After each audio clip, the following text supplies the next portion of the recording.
Saudara, kita tidak buru-buru. Sampai di sini kita buka kesempatan, adakah yang ingin kita bahas untuk kita mau mengajak setiap kita memahami apa yang terjadi pada jenis yang pertama ini, saudara.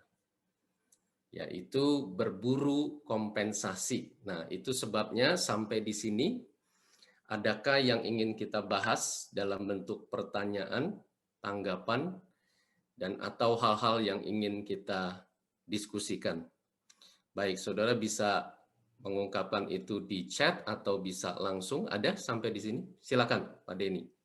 Ya, baik Bapak Ibu. Jika Bapak Ibu ingin bertanya ya, boleh langsung raise hand atau langsung open mic juga boleh ya, untuk kita bisa berinteraksi ya. Bertanya langsung dengan Pak Elcid atau mungkin bisa tuliskan dalam chat. Jadi ini menarik sekali tentang rasa dimiliki atau kompensasinya. Kita harus mencari kompensasinya itu karena dia merasa jadi korban gitu ya Pak Elcid ya. Ya. Sehingga dia ngerasa bahwa ya mungkin rasa nggak terima, bahkan dia nggak percaya sama kedaulatannya Tuhan ya. Yes. Mungkin kalau yang saya tangkap bahwa di sini tuh orangnya jadi sulit bersyukur sama Tuhan. Dia ngerasa bahwa ya ini saya harus berusaha sendiri, harus dengan kekuatan sendiri untuk mencari atau mendapatkan yang selama ini saya nggak pernah dapetin gitu. Mungkin itu bicara tentang kekayaan, mungkin merasa bahwa dia ngerasa bahwa diperlakukan nggak adil selama ini, mungkin dia rasain dalam keluarga. Nah, silakan ya Bapak Ibu, jika mungkin ada yang mau didiskusikan, ini menarik sekali sehingga kita bisa tahu ya bagaimana hidup kita saat ini gitu. Apakah kita ngalamin sesuatu yang tanpa kita sadari bahwa kita sebenarnya sedang mencari kompensasi, kita berjuang dengan kekuatan kita sendiri. Dan Silakan Bapak tantangan Ibu kalau ada. yang kita hadapi, kalau kita berada dalam jenis yang ini, saudara, orang yang mengalami ini tidak sadar bahwa dia itu sedang mengalami ini, saudara. Hmm, Pada saat dia sedang mengalami ini, saat dia belum dibukakan kebenaran firman Tuhan tentang hal ini. Kenapa? Karena saya merasa saya berhak, itu milik saya yang direnggut dari saya, dan saya ini korban. Dan saya ini kehilangan hal itu karena hidup ini tidak adil, karena Tuhan tidak adil pada saya. Dan itulah sebabnya dia butuh ditolong. Ya, baik, silakan. ya ini sudah ada pertanyaan dari Projeko ya. Pagi Pak Elcid, biasanya di awal tahun kita buat goal setting, kemudian men-setting juga reward and punishment sebagai kompensasi. Apakah ini juga termasuk di dalam poin nomor 1 yang dibahas tentang tidak aman? Ya, goal setting tidak salah, saudara. Bahkan firman Tuhan mengajarkan goal setting. Ya, nah jadi goal setting itu netral. Kalau kita punya kepercayaan yang salah dan ada yang belum beres di dalam hati kita, ada rasa tidak aman, ya goal setting itu menjadi alat untuk kita mencapai tujuan kita sendiri dengan cara kita sendiri, dan itu menunjukkan bahwa saya ini belum beres, saya merasa tidak aman. Jadi permasalahannya bukan pada goal settingnya, Hmm. tetapi pada rasa tidak aman saya yang dimana saya berdiri, saya hidup di atas dasar kepercayaan saya yang salah. Ya, baik. Tadi saya lihat apakah ada yang raise hand, angkat tangan, Pak Denny? Sementara belum ada Belum ya. ya? Oke, baik. Uh, Kita bisa lanjutkan ya. Silakan Pak Elcid. Baik. Nah, saudara, kita akan lanjutkan kepada yang kedua.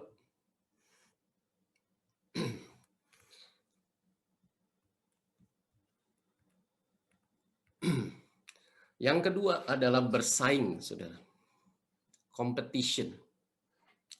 Saya memusatkan perhatian pada diri saya sendiri dengan berusaha mengalahkan atau menyingkirkan orang lain demi memperoleh perhatian dan penghargaan.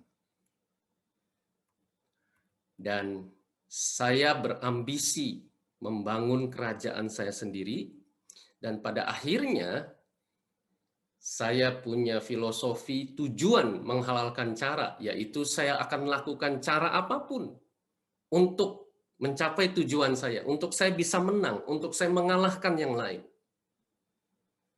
Contohnya adalah anak sulung yang hilang di Lukas 15, saudara. Kalau kita perhatikan, saudara, si anak sulung itu menghitung skor, saudara. Dia membandingkan dalam konteks saya melakukan ini, dapatnya ini. Dia lakukan itu, diperlakukan begitu. Nah, saudara, itu adalah spirit kompetisi, saudara. Dia tidak tahu berterima kasih. Dia hanya melihat apa yang tidak saya peroleh. Dia tidak menyadari betapa banyak yang sudah dia peroleh. Dia penuh kritik, penuh dengan penghakiman terhadap si anak bungsu itu, saudara. Dia iri, bahkan dia dengki ketika bapaknya mengadakan pesta, memberikan cincin, jubah, dan kasut kepada si bungsu. Dan dia menjadi angkuh. Dari mana kita tahu? Dia nggak mau masuk loh, sama sekali. Dia tidak sudi untuk hadir di pesta itu. Dan waktu bapaknya keluar dari pesta itu mendatangi si sulung, dia nyautin bapaknya, dia berdebat dengan bapaknya, dia tidak mau diajar. Dia tidak mau tunduk kepada otoritasnya. Nah, saudara sekalian, di dalam Galatia 6 ayat 4 dan ayat 5 ya, kita lihat ya. Firman Tuhan berkata, baiklah tiap-tiap orang menguji pekerjaannya sendiri, maka ia boleh bermegah melihat keadaannya sendiri dan bukan melihat keadaan orang lain. Sebab tiap-tiap orang akan memikul tanggungannya sendiri. Ya. Saudara, setiap kita yang mengalami jenis yang kedua ini, saudara, akan merasa bahwa orang lain adalah pesaing. Orang lain adalah musuh. Orang lain menjadi pribadi-pribadi yang harus saya kalahkan, yang harus saya ungguli, saudara. Kenapa demikian?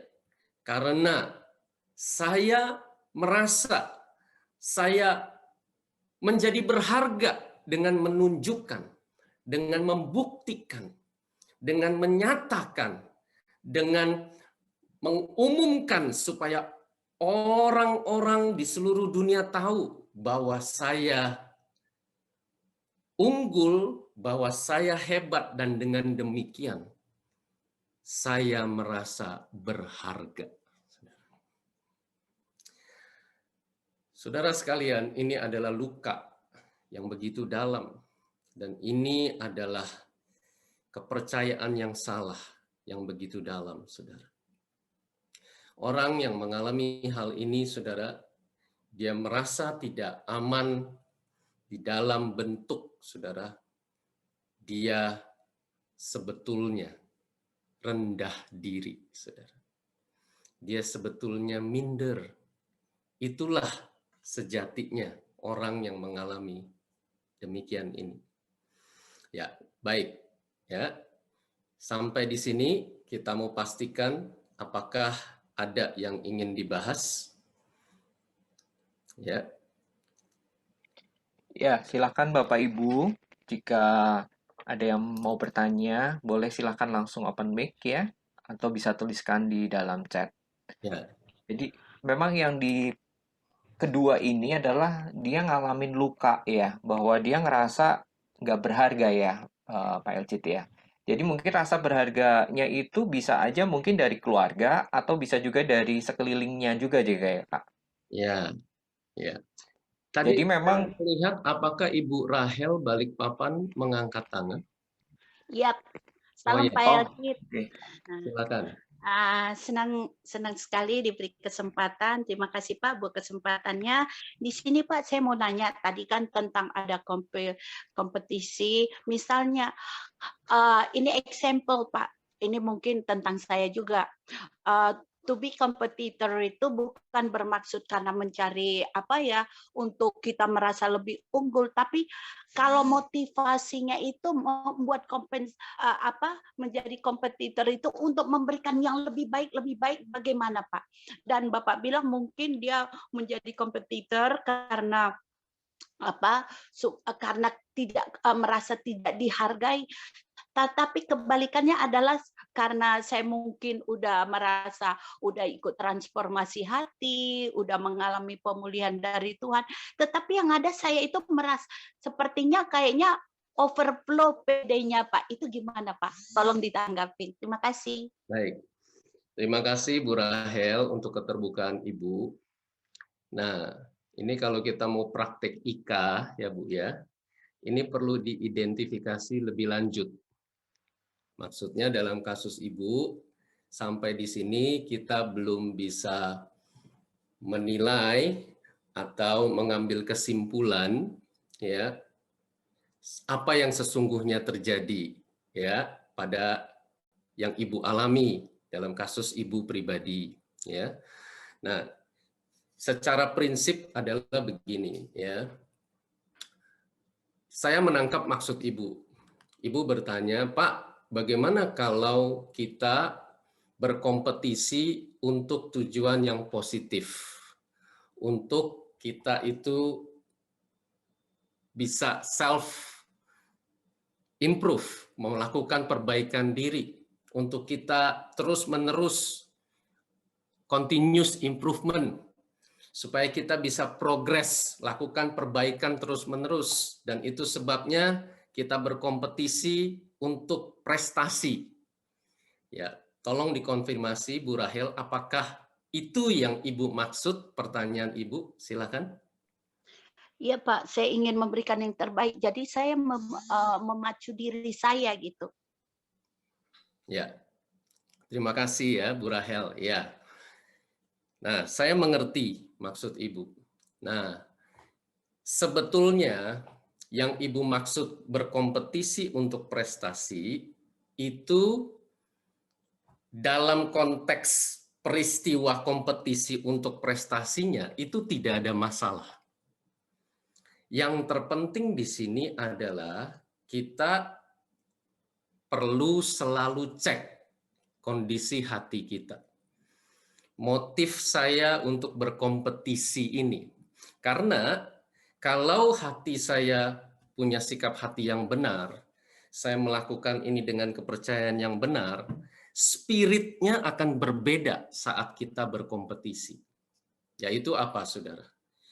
Kita akan mengandalkan kekuatan Tuhan. Artinya begini, kalau misalnya ternyata saya bisa menyaingi dan terus ternyata saya unggul, saya sadar, saya percaya ini semua kemurahan Tuhan.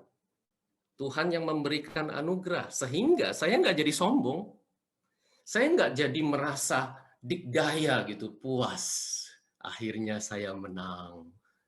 Nah, saudara, ya, jadi kita selalu percaya bahwa ini kemurahan Tuhan. Ini Tuhan yang memberikan anugerah bagi kita. Ya. Nah, yang kedua, spiritnya adalah kita lakukan di dalam konteks sikap hati seorang hamba yang setia, memultiplikasikan, melipat gandakan talenta yang Tuhan percayakan. Jadi spiritnya dengan spirit pengabdian, Saya lakukan yang terbaik, saya berusaha, berdaya upaya di dalam konteks karena Tuhan percayakan talenta dan semua yang Tuhan percayakan ini, dan saya mengelolanya, saya mengembangkannya, saya mengusahakannya dengan setia. Nah, spiritnya berbeda, saudara. Dengan spirit kompetisi yang saya usahakan yang terbaik, saya kerja keras, saya lakukan yang terbaik, karena supaya saya menunjukkan bahwa saya ini berharga. Nah, bukan cuma berbeda, malah bertolak belakang. Ya. Dan saudara, ketika kita lakukan kompetisi dengan kepercayaan yang benar, hasilnya mau kita yang unggul atau orang lain yang unggul, it doesn't matter. Nggak ada masalah. Jadi, kalau orang lain unggul, nih ya, saudara, kalau spirit kita benar nih, saya perlu belajar loh.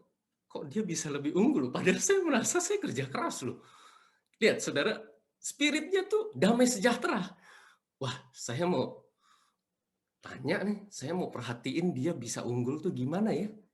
Lihat, saudara, mendatangkan damai sejahtera. Dan kalau saya yang unggul dari kompetisi itu, ya, saya bersuka cita dan saya bersedia, saya terbuka, saya berbagi. Ini loh, yang Tuhan pimpin saya sejauh ini, caranya begini, sehingga saya menjadi berkat bagi, dalam tanda kutip, kompetitor-kompetitor itu. Nah, saudara, jadi saudara, ya, bukan permasalahannya terletak pada boleh atau enggak kompetisi, bukan, tapi sikap hati yang benar. Ya. Baik, Bu Rahel, apakah bisa diterima? Ya. Pak Elcid, saya lebih setuju dengan pemaparan Bapak yang di poin kedua, karena saya merasakan selama ini seperti yang Bapak katakan, karena sebenarnya ya Pak, banyak hal yang di dalam saya yang justru sebenarnya saya itu nggak mampu, tapi kok bisa ya, sehingga saya bilang, sehingga saya takjub dan saya bisa berkata, ya Tuhan Engkau baik, Engkau sangat baik, Engkau mampukan aku ini dan itu. Nah, itu membuat saya kagum-kagum gitu loh Pak. Karena saya tahu akan kelemahan saya tahu kekurangan saya. Sehingga pada waktu saya bisa melakukan itu semua, saya bilang, Tuhan Engkau mengerjakan jauh lebih banyak dari apa yang bisa aku pikirkan. Itu Pak. Yes. Roh Kudus yang akan terus membukakan seluruh kebenaran ini kepada Ibu Rahel. Terima kasih ya, Bu Rahel. Silakan, Pak Denny. Ya, terima kasih buat Pak Elcid dan Bu Rahel. Mungkin ada lagi Bapak Ibu yang akan mau bertanya? Ya, baik. Nggak apa-apa, kita lanjutkan dulu ya. Ya, silakan Pak Baik, Elcid. sekarang yang ketiga, saudara.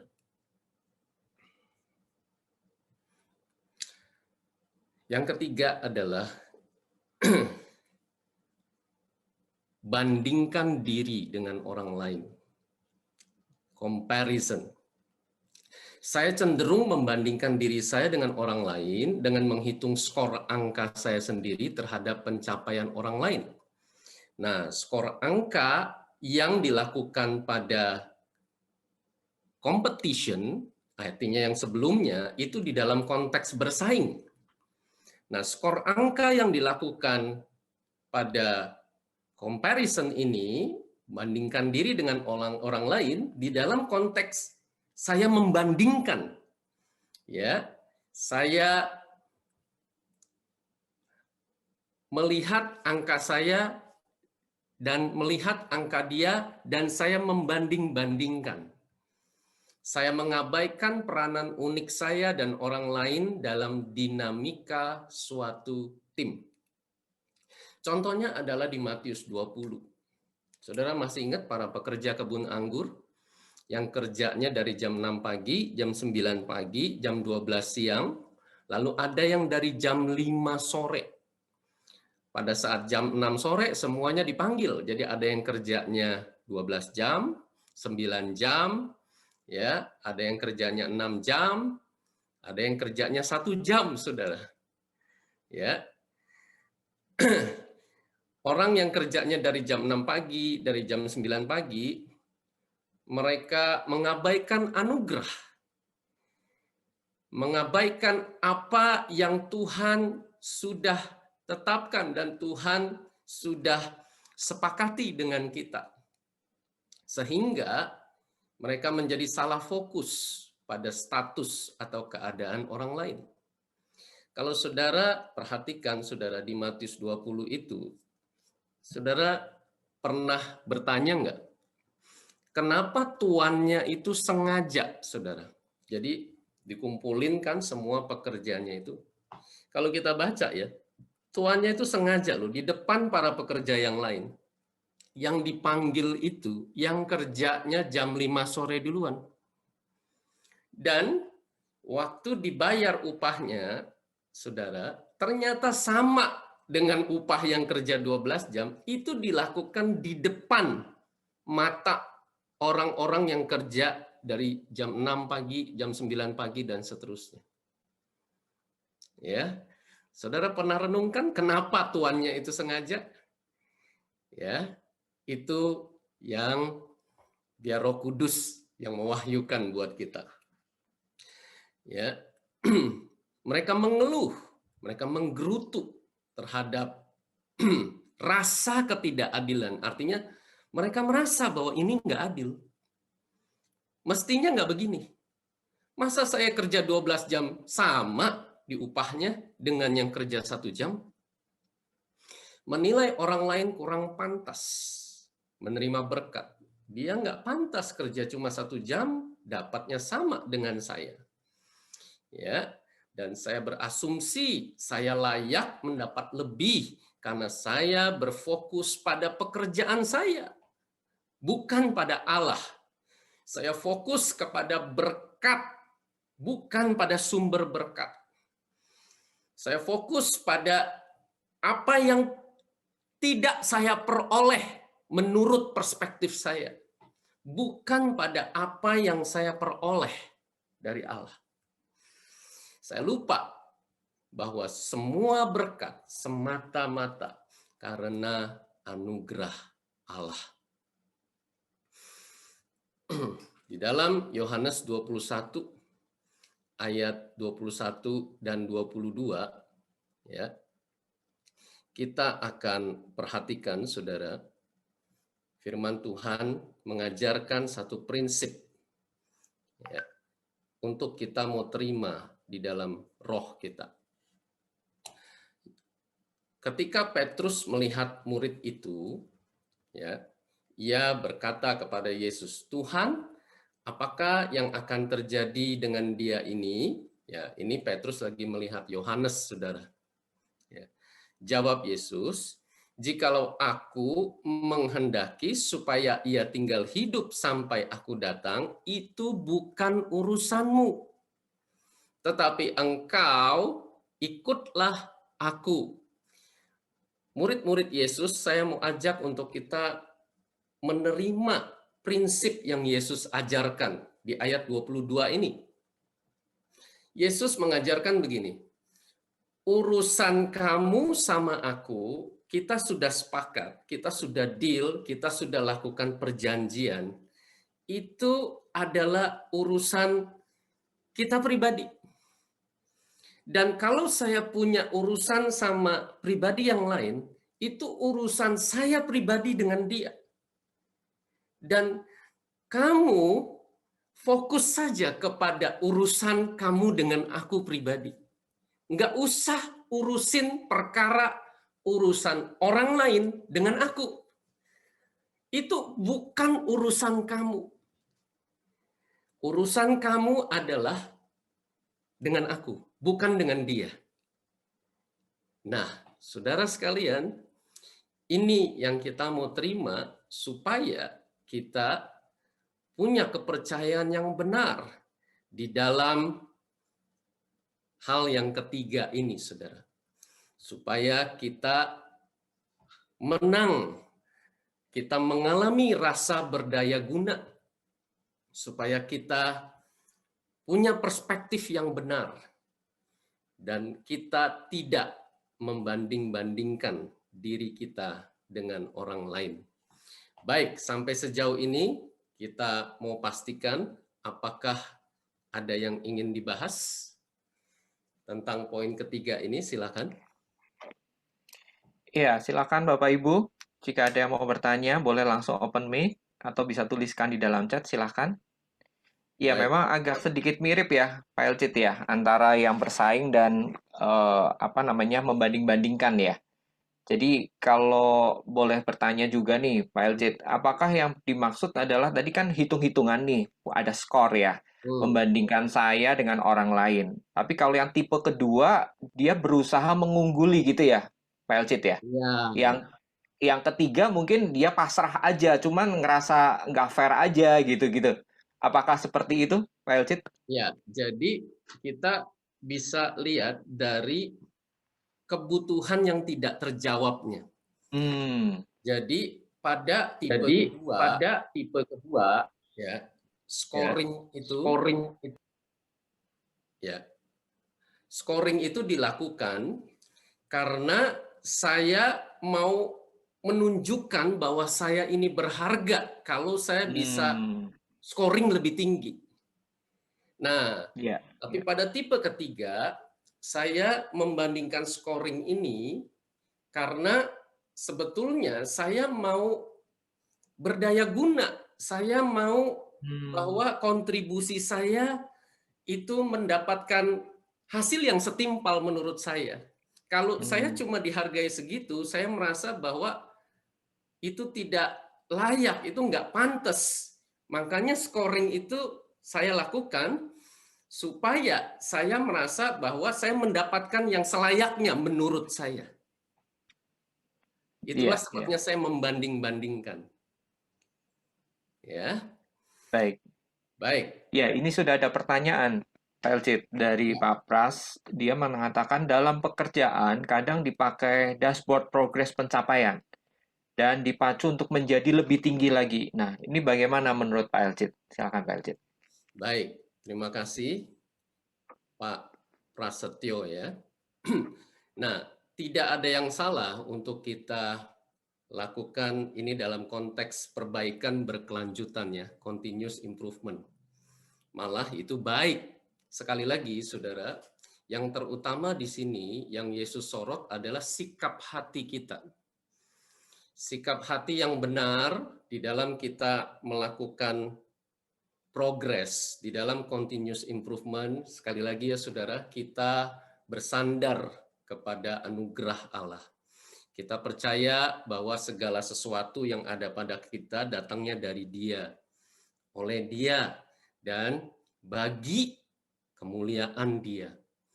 Semuanya dari Allah, oleh Allah, dan bagi Allah. Dan kalau kita punya sikap hati yang benar, saudara, maka kita melakukannya disebut oleh Allah itu dengan cara yang benar menurut firman Tuhan, dengan caranya Allah. Artinya dengan cara yang jujur, dengan cara yang berintegritas. Kita tidak berkompromi terhadap hal-hal yang salah.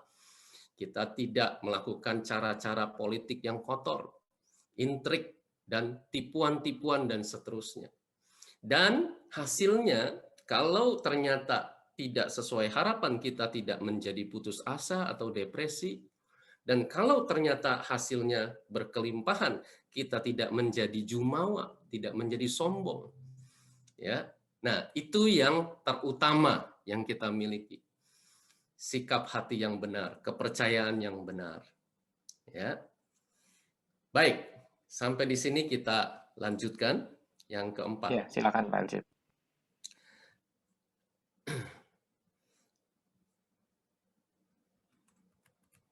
Ya. Yang keempat adalah bertindak tidak wajar. Ini yang disebut compulsion complex. Saya cenderung bertindak tidak wajar untuk menarik simpati dan berusaha menyenangkan orang lain. Kedagingan saya merebut kendali hidup saya. Dan saya beresiko jadi burnout. Saya menjadi padam. Saya menjadi kewalahan. Saya menjadi terlalu lelah karena motif saya tidak benar, motif saya tidak murni, dan itu sebabnya ekspektasi saya Saya maunya begini, saya maunya dia harusnya begitu. Itu tidak realistis. Contohnya adalah Marta, saudara. Dia menjadi tidak fokus. Dia teralihkan dari prioritas. Dia tidak melihat atau melupakan gambar besarnya. Bahwa sesungguhnya Yesus datang itu untuk apa? Yesus datang bukan lagi mau cari makan. Yesus datang ke rumahnya bukan lagi minta minum. Yesus datang mau bersekutu. Yesus datang mau bangun hubungan. Marta miss itu. Marta mengabaikan itu. Malah Marta melakukan sesuatu yang lain. Yang tidak selalu berarti salah. Tetapi itu bukanlah yang prioritas dan malah jadi salah fokus pada pekerjaan yang dia lakukan sendiri, pada kepentingannya sendiri menurut perspektif dia. Dan Marta berusaha menunjukkan harga dirinya pada Yesus, ya, dan memandang dirinya sendiri bahwa dia itu melakukan hal yang penting loh. Ini bukan buat saya loh. Ini untukmu loh Yesus. Itulah sebabnya ini mestinya juga diprioritaskan karena ini bukan buat saya. Dan sebenarnya Marta sedang menunjukkan betapa pentingnya saya. Marta mengasihani diri dan dia mencari penghargaan dari apa yang dia lakukan. Dan dia bekerja keras, dia lakukan banyak hal. Dia mempersiapkan, dia beres-beres, dia lakukan banyak sekali hal-hal untuk sebetulnya dia mau dapatkan perhatian, dia mau dapatkan penghargaan, tapi malah Maria yang diperhatikan oleh Yesus. Maria yang ngobrol sama Yesus, dia malah didiemin karena dia di dapur, saudara. Ya, menjadi letih karena berusaha melakukan terlalu banyak berdasarkan motif yang keliru, alasan yang keliru. Dan Marta menjadi cenderung perfeksionis. Ya. Saudara, Yesus berkata, "Mari kamu yang letih lesu berbeban berat, datang kepadaku. Aku beri kelegaan kepadamu."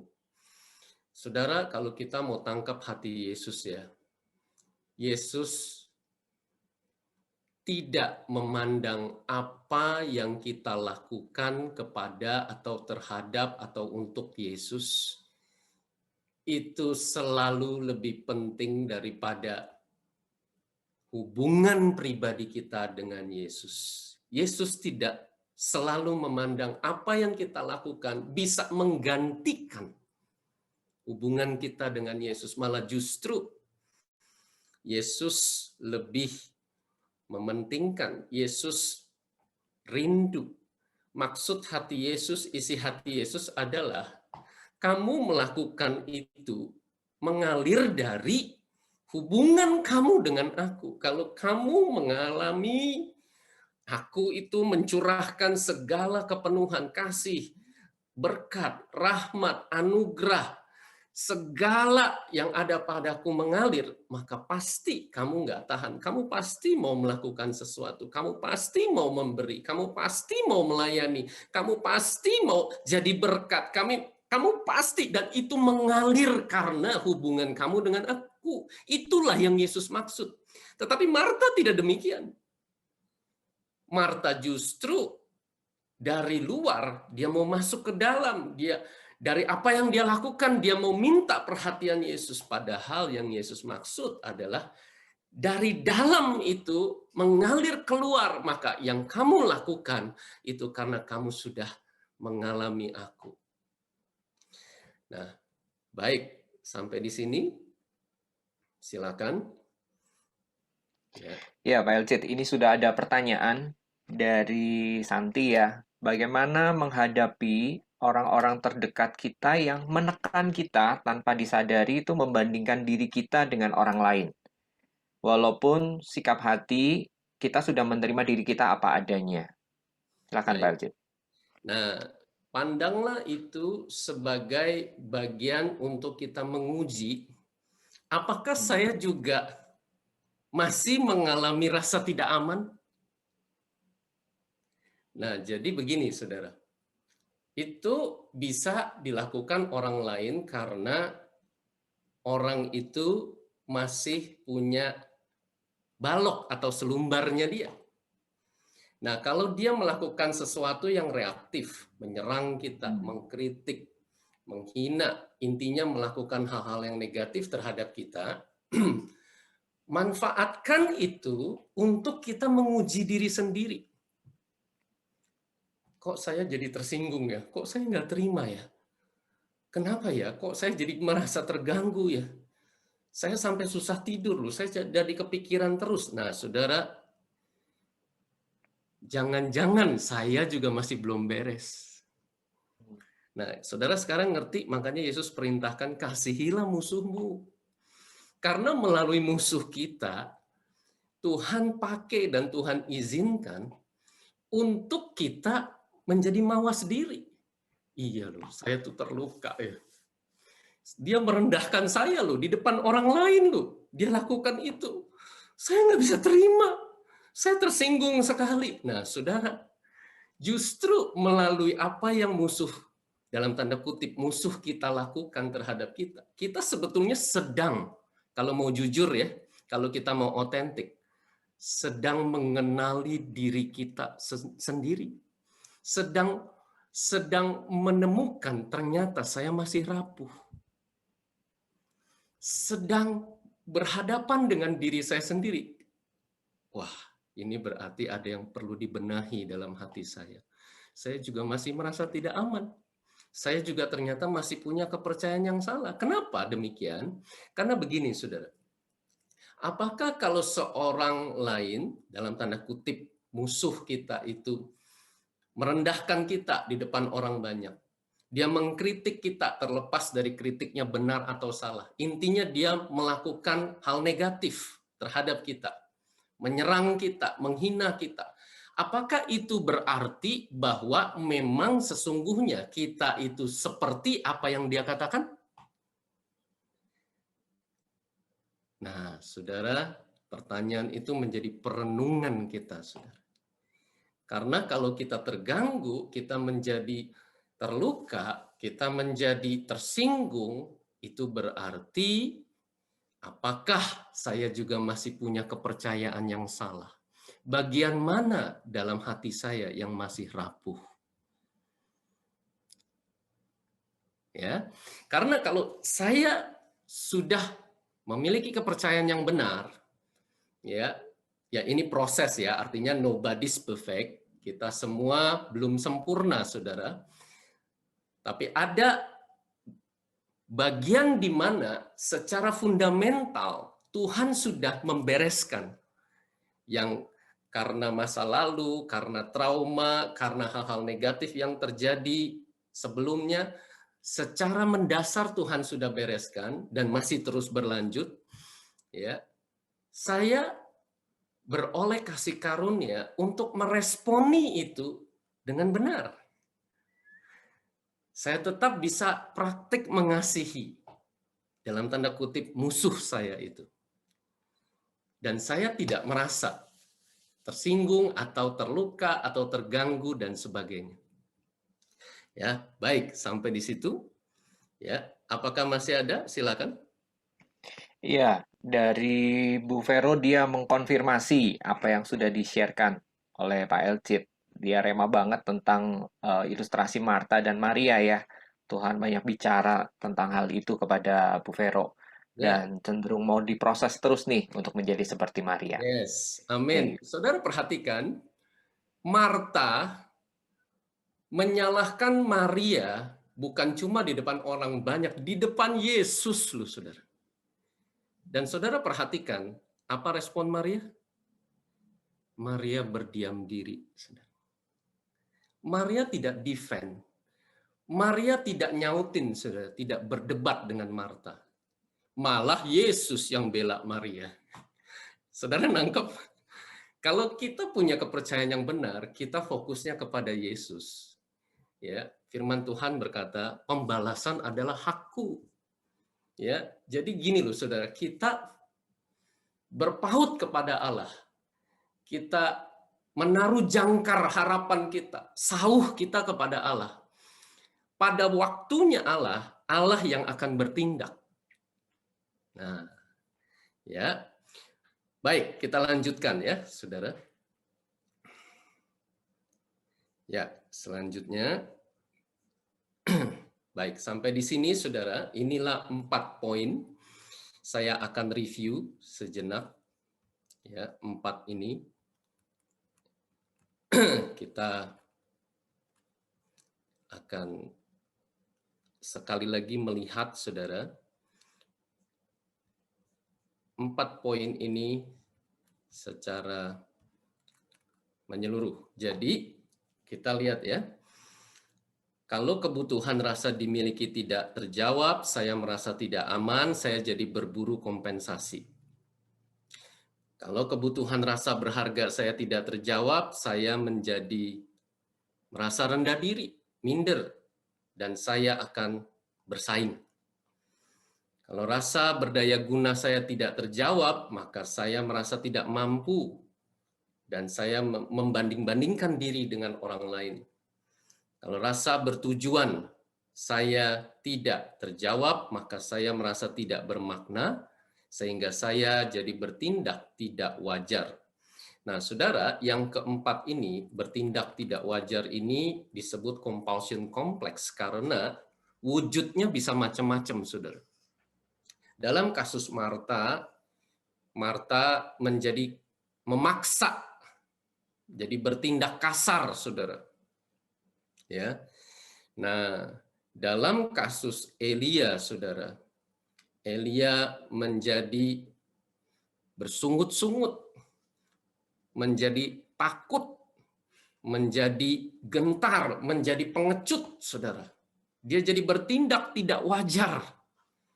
Karena dia kehilangan sense of purpose itu. Dia kehilangan makna dari apa yang dia lakukan itu. Dalam kasus Sarah, saudara, Sarah nggak menangkap, nggak menaruh percaya 100% kepada Allah. Tujuan Allah, ya, janji Allah yang sudah Allah berikan. Maka Sarah bertindak tidak wajar dalam wujud mengontrol, mengambil alih, ya, melakukan dengan kekuatan sendiri, melakukan dengan cara manusia. Dan dia yang meminta Abraham untuk tidur dengan Hagar, saudara. Jadi bertindak tidak wajar ini bisa berwujud macam-macam, saudara. Bisa dalam wujud mengkritik, kasar, ya, saudara, memaksa orang lain, mengontrol, ya, menjadi penakut, menjadi menarik diri, dan bahkan menjadi tertutup, menjadi tawar hati, saudara. Ya, itulah yang dimaksud bertindak tidak wajar di sini. Ya, makanya ini kompleks, saudara. Yang keempat ini. Baik, sampai di sini, saudara, kita akan masuk kepada setiap kita. Yesus ajarkan bukan cuma untuk mendengar, tetapi untuk kita melakukan. Bagaimana kita meresponi ini, saudara? Setiap pribadi kita telusuri. Jadi, mari saya ajak kita masuk kepada diri kita sendiri, saudara. Kita tanya diri kita sendiri, dan Roh Kudus yang nanti bisa bawa kita untuk kita menelusuri peristiwa yang mana yang menjadi pemicu. Yang saya sulit lupakan dalam benak saya. Dan peristiwa itu menunjukkan kepercayaan saya yang salah. Peristiwa itu membuktikan bahwa saya masih rapuh. Bahwa saya masih belum menang di dalam hal tertentu. Bahwa saya berespon keliru. Saya bereaksi negatif. Dan saya tahu bahwa itu salah. Dan saya merasa bahwa saya tidak berdaya. Kenapa saya begitu lagi? Kenapa saya bereaksi negatif lagi? Kenapa ya waktu saya diperlakukan demikian? Kenapa saya begitu terluka ya? Nah, saudara, itu sebabnya, saudara. Temukan kepercayaan saya yang salah. Dan dalam banyak kasus, kita nggak bisa sendirian, saudara, lakukan ini. Kenapa? Karena kita merasa nggak berdaya. Ya, karena saya nggak bisa mengontrol kok kenapa saya waktu diperlakukan demikian, saya kok bereaksi negatif ya. Kenapa ya? Kok saya jadi marah? Kok saya jadi tiba-tiba meledak waktu saya diperlakukan demikian? Nah, saudara, itu tanda ada kepercayaan saya yang salah tentang situasi itu. Disinilah pentingnya kompak, saudara. Disinilah pentingnya komunitas sepakat untuk kita saling melayani. Nah, itu sebabnya, saudara, ya, sebelum kita masuk langkah ketiga, kita mau mengerti, saudara. Di akhir dari sesi ini, setiap kita akan diberikan link assessment, saudara, untuk kita isi di dalam Google Form. Mari saya ajak untuk kita manfaatkan assessment ini untuk kita praktek telusuri, untuk kita praktek temukan kepercayaan saya yang salah. Dan kita isi, saudara, setelah isi akan temukan hasilnya, ya, dan kita akan bahas di dalam komunitas sepakat. Kalau saudara masih ingat di dalam firman hari Minggu yang lalu, ada 15 poin tanda-tanda kepercayaan yang salah, saudara. Di dalam assessment ini lebih lengkap, ya, karena di dalam khotbah Minggu waktunya sangat terbatas, saudara. Jadi kita bahas 15, dalam assessment ini ada 20 tanda-tanda kepercayaan yang salah, termasuk yang 15 yang kita sudah bahas di dalam khotbah hari Minggu yang lalu. Nah, saudara, kalau kita sudah temukan, tentukan kepercayaan yang benar. Mari kita terbuka di dalam komunitas sepakat. Mari kita garap ini, saudara. Mari kita lakukan untuk kita praktek saling membangun, untuk kita saling melayani, untuk kita saling mendoakan, untuk kita saling mendukung, kita saling mengenal. Saudara, saat kita sedang mengisi assessment ini, saudara, dengan jujur, kita sebetulnya sedang masuk ke dalam bagian hati kita yang paling dalam. Dan saat kita sedang saling terbuka, kita sedang mengenali siapa sesungguhnya teman kompak saya ini. Apa pergumulan yang dia hadapi? Sebenarnya bagian mana dalam hidupnya yang masih sangat rapuh? Dan itu sebabnya kita mau lakukan ini dengan konfidensial, saudara. Dengan kita mau saling menjaga kepercayaan. Kita mau saling, ya, membangun trust. Dan kita mau saling mendukung. Ya. Baik, sampai di sini. Silakan, apakah ada yang ingin dibahas? Ya, Bapak Ibu, tadi sudah dituliskan, jika nanti Bapak Ibu mau coba ya untuk assessment tadi yang disebutkan Pak Elcit, bisa juga diketik di bit.ly/salah strip percaya. Jadi nanti Bapak Ibu bisa lihat di chat, Bapak Ibu nanti bisa ketik di sana dan mengisi ada 20 ya kepercayaan salah atau false belief.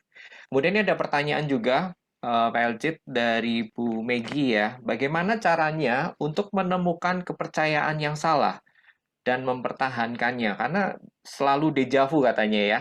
Terus berulang-ulang sehingga membuat kehilangan kepercayaan itu. Silakan Pak Elcit. Saya belum menangkap 100% pertanyaan Ibu Megi ini, karena pertanyaannya bagaimana caranya menemukan kepercayaan yang salah dan mempertahankannya. Kalau Bu Megi bisa buka mic, mungkin kita bisa interaksi secara langsung. Silakan Bu Megi.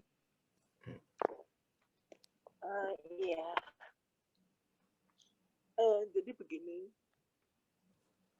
dengan segala Ibu Megi pergumulan, ini yang mana ya? Oh ya, silakan Bu Megi. iya, jadi begini, dengan segala pergumulan dan Boleh lebih keras suaranya Bu Megi, saya nggak dengar dengan jelas. iya, jadi begini, Kak Elcit, dengan segala permasalahan dan pergumulan yang ada dan terus-menerus seperti berulang-ulang. Ketika saya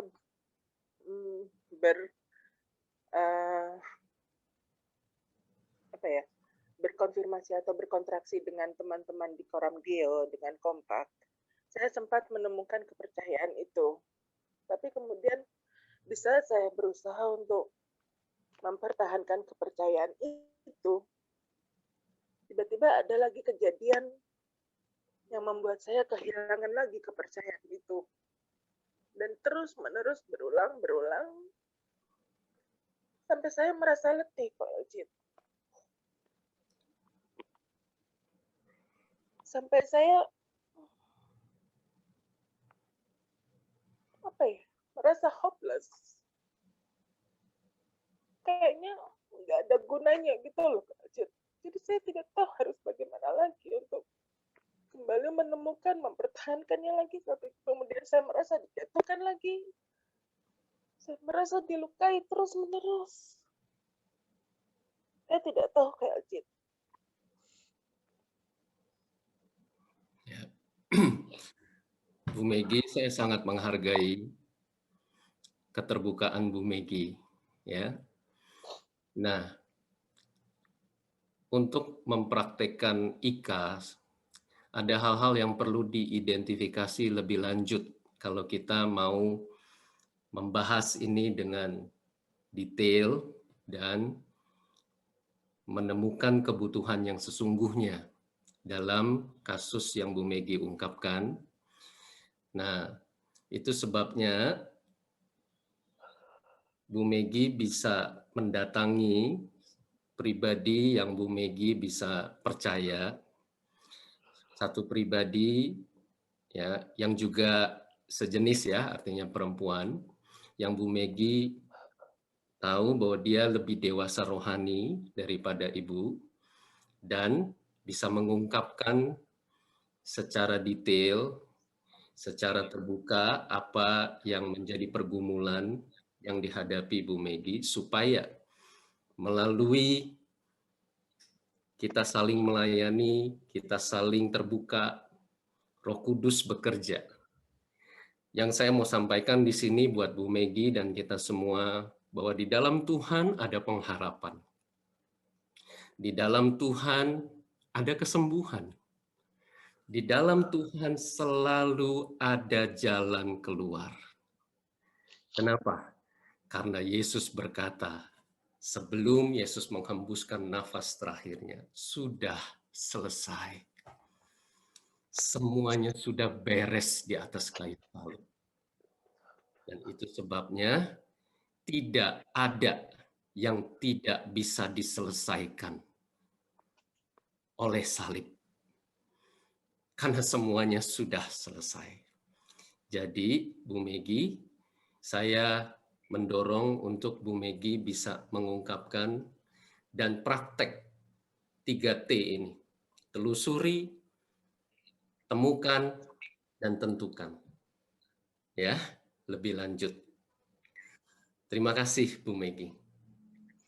Ya, baik. Ya, Bu Megi boleh mungkin tuliskan nomor handphone ya. Nanti bisa tindak lanjuti oleh tim. Bu Megi, apakah sudah ada Kompak, Bu Megi? Sudah. Biasanya dengan rekan-rekan di BR8. Oh, siap. Baik, nanti akan di follow up oleh di PR8 ya, Bu ya. Apakah masih ada pertanyaan lagi, Bu Megi? Silakan. Ya, nggak apa-apa. Nanti Bu Megi bisa lanjutkan ini di dalam kompaknya atau dilayani lebih lanjut. Ya, baik. Terima kasih. Karena waktu terbatas, kita akan masuk pada bagian puncak inti dari Terima yang kasih, kita bahas sampai sejauh ini, saudara. Yaitu, nah,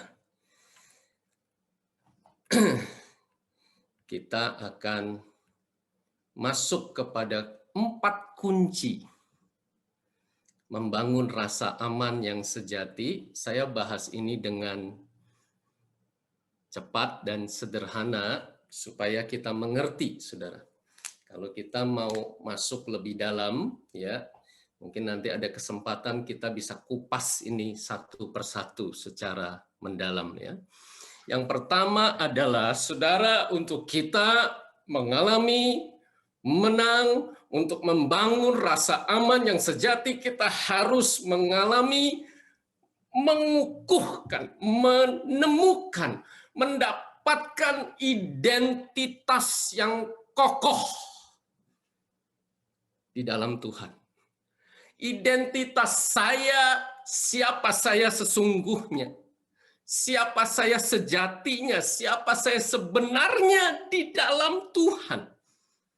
Itulah langkah pertama dan utama, saudara. Dan itulah yang terjadi pada Yakub. Setelah Yakub mengalami perjumpaan dengan Allah, Yakub menerima identitas yang baru. Namamu bukan lagi Yakub, identitasmu bukan lagi penipu. Tetapi sekarang engkau menjadi Israel. Engkau memerintah bersama-sama dengan Allah. Engkau memperoleh otoritas karena engkaulah anakku sendiri. Sampai kita di dalam roh kita memanggil dia, ya Aba, ya Bapa, aku anakmu. Saudara, inilah titik awal kita mengalami rasa aman sejati. Karena dengan demikian saya tahu di dalam roh saya milik siapa? Saya dimiliki oleh Bapa. Bapaklah yang punya saya. Saya ini datangnya dari Bapa, Bapa yang menciptakan saya, Bapa yang memelihara saya, Bapa juga yang menebus saya dengan mengirimkan Yesus mati buat saya. Saudara, ini harus dialami oleh roh setiap kita. Dan kita berdoa untuk Roh Kudus membawa kita mengalami seluruh kebenaran untuk kita menerima identitas yang kokoh sebagai anak Allah. Saudara, hubungan yang paling mutlak di dalam sejarah kehidupan ini adalah hubungan anak dengan Bapa, saudara. Suami dengan istri, walaupun tidak dikehendaki Allah, tapi mereka masih bisa bercerai. Makanya ada mantan suami dan mantan istri. Tetapi tidak pernah ada mantan anak, saudara. Tidak pernah ada. Karena hubungan anak adalah hubungan yang absolut, saudara. Tidak bisa digagalkan oleh apapun. Tidak bisa digagalkan, tidak bisa dibatalkan oleh apapun yang saya lakukan. Saya tetap anak, walaupun si bungsu itu sampai sudah berfoya-foya, menghabiskan seluruh uang, melakukan percabulan, perzinahan, dan semua hal-hal yang kotor dan najis, sampai dia berada di titik terendah. Tidak bisa makan ampas babi. Tetapi, saudara, dia tetap anak Bapa. Saudara, inilah yang harus kita alami. Inilah yang dialami oleh Yakub. Yang kedua, saudara, rasa aman sejati kita bangun, kita peroleh, kita alami ketika terjadi peremukan. Inilah yang terjadi pada anak bungsu, bukan cuma dia ada di titik terendah, tapi dia menyadari bahwa dia bukan siapa-siapa, Dia tidak bisa lakukan apa-apa tanpa Bapa. Dia menjadi sedemikian terpuruk, dia berada di titik antara hidup dan mati, saudara. Bahkan sampai makan aja nggak bisa. Makan yang paling kotor, ampas babi aja dia nggak bisa, saudara. Ini bicara tentang kita mengalami bahwa saya menyadari dengan sepenuhnya bahwa tanpa Allah saya hancur. Tanpa Allah saya tidak bisa melakukan apa-apa. Semua yang saya lakukan gagal dengan kekuatan saya sendiri. Semua yang saya lakukan sia-sia. Hanya semata-mata pertolongan Allah yang mampu menyelamatkan saya. Yang ketiga, memberi dan menerima berkat. Ketika kita kehilangan rasa berdaya guna, kita butuh hidup di dalam komunitas yang sehat, saudara, untuk kita saling memberkati, saling melayani. Karena dengan demikianlah kita merasa kita berkontribusi. Dengan demikian saya merasa bahwa saya berperan, saya berfungsi, saya melakukan sesuatu, dan orang-orang di sekitar saya, teman-teman kompak, teman-teman di Komsel, juga melakukan sesuatu terhadap saya. Sesederhana itu, saudara. Tapi itulah yang kita butuhkan, saudara. Kalau kita hidup sendirian, walaupun di tengah orang banyak, artinya kita tidak melakukan saling itu, saudara. Maka kita selalu menemukan bahwa saya rapuh di dalam, saya nggak berdaya guna, saya nggak melakukan sesuatu bagi orang lain, dan saya nggak menerima sesuatu dari orang lain.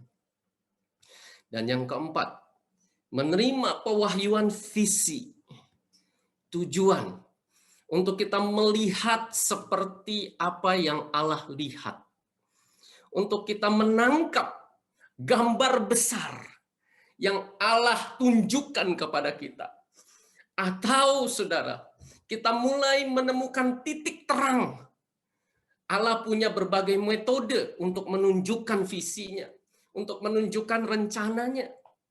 Tapi kalau kita mulai menemukan satu keping puzzle, saudara, kita mulai menelusuri dan melanjutkan melangkah untuk kita masuk menemukan keping puzzle berikutnya. Dan seiring berjalannya waktu, kita akan memperoleh passion, semangat, ya, untuk kita menemukan jalan hidup kita, keping-keping puzzle berikutnya, sehingga semakin lama akan menjadi semakin jelas gambar yang Allah mau tunjukkan di dalam hidup saya. Dan itu yang membuat saya bermakna menjalani hidup saya ini. Itu yang membuat saya, saya mengerti kenapa Allah menciptakan saya. Oh, inilah rencana Allah dalam hidup saya. Dan saya menangkap Tuhan berkehendak untuk saya menggenapi rencana yang Tuhan sudah tentukan dalam hidup saya. Kita berdoa untuk Roh Kudus yang terus menginspirasikan 4 poin ini, saudara. Dan saudara, 4 poin ini sesungguhnya bukan cuma event. Ya, memang saudara, Yakub mengalami event ini di Peniel, di Sungai Yabok, dan beberapa yang lain di Mahanaim, di Betel, dan seterusnya. Tetapi sesungguhnya ini bicara tentang ini yang kita terus alami, saudara, secara progres untuk kita bertumbuh di dalam identitas sejati yang kokoh. Untuk kita terus-menerus, kalau firman Tuhan ajarkan, dia semakin bertambah, aku semakin berkurang, itulah inti peremukan, saudara. Untuk kita terus-menerus saling memberkati, saling melayani, saling, ya, dan seterusnya saling-saling. Dan untuk kita terus bertumbuh dalam pewahyuan. dalam gambar yang terus-menerus yang Tuhan bukakan bagi kita menjalani hidup yang Tuhan kehendaki. Baik, sampai di sini. Demikian firman Tuhan.